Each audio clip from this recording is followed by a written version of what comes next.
ఈ జలుబు చేయటం, దగ్గు రావటం, జ్వరం రావటం, ఫిట్స్ రావటం, హాస్పిటల్లో అడ్మిట్ అవ్వటం. ఇది రొటీన్ ఉంటుంది కొంతమందిలో.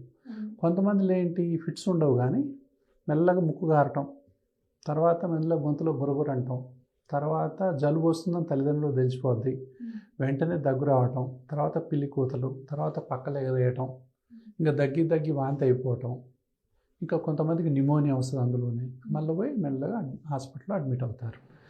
ఇట్లా రకరకాల కాంబినేషన్స్, పర్ముటేషన్స్లో ఈ ప్రాబ్లం అనేది పిల్లల్ని సఫర్ చేస్తూ ఉంటుంది. మొత్తం మీద ఎంతకీ తగ్గని జలుబు అయితే ఉంటుంది, ఎంతకీ తగ్గని ఈ రొంప ఇదని అంటాం కదా.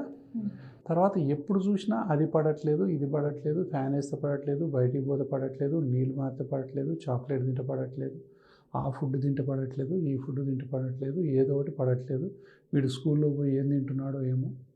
స్కూల్లో ఇప్పుడు పిల్లలకి అంతా బర్త్డేలకు చాక్లెట్లు, కేకులు అవన్నీ పెడతారు కదా, ఆడ బాగానే పెడతాడు. స్కూల్ పోయేటప్పుడు బాగానే ఉంటాడు, ఆడ తినొచ్చి ఏదో ఒకటి జలుబు దగ్గు మెల్లగా మొదలైంది. అప్పుడే తల్లిదండ్రులు అడుగుతారు, నువ్వు ఏమైనా స్కూల్లో తిన్నావంటే అవును వాళ్ళు ఏదో ఇచ్చారు నేను తిన్నాను అంటాడు.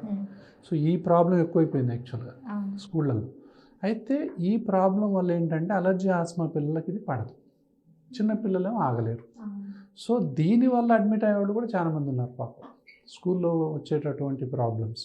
తర్వాత పిల్లల్లో వైరల్ ఇన్ఫెక్షన్స్ వెంటనే అంటుకుంటాయి.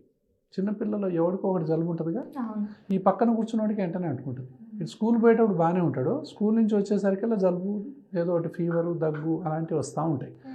అంటే వీటన్నిటికి కనుక మనం మూల కారణం చూసినట్లయితే ఈ జలుబు ఉంటుంది ఎప్పుడు చూసినా, ఈ దగ్గు ఉంటుంది, ఈ ముక్కు గారటం ఉంటుంది, కొంతమందికి ఎడినైడ్స్ ఉంటాయి, టాన్సిల్స్ ఉంటాయి, సైనస్ ఉంటుంది. ఎప్పుడు చూసినా హాస్పిటల్ పోతుంటారు. కొంతమంది పిల్లలు నోటితో గాలి తీస్తుంటారు, ముక్కు బ్లాక్ అయిపోద్ది, నోరు తెరిచి నిద్రపోతూ ఉంటారు.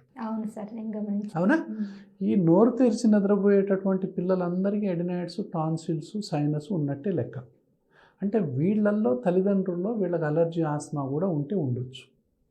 కాబట్టి ఈ పిల్లలకి ఎంత తొందరగా మనం వైద్యం చేస్తే అంత మంచిది. లేకపోతే టాన్సిల్స్, ఎడినైడ్స్ ఉబ్బి అది ఆపరేషన్ దాకా దారితీస్తాయి. జనరల్గా సంవత్సరం, 2 సంవత్సరాలు, 3 సంవత్సరాలు అప్పటి వరకు ఎంత ఎడినైడ్ ఉన్నా, టాన్సిల్ ఉన్నా పెద్ద సర్జరీ చేయాల్సిన అవసరం చాలామందిలో అవసరం ఉండదు. సో వాళ్ళకి ఇన్హలేషన్ థెరపీ కానీ, నేసల్ స్ప్రేలు కానీ, అంటే anti allergy, anti asthma medications diagnose చేసిన తర్వాత పిల్లలకి ఇస్తే వాళ్ళ ఊపిరితిత్తులు అనేవి మళ్ళీ మంచిగా ఓపెన్ అయిపోతాయి.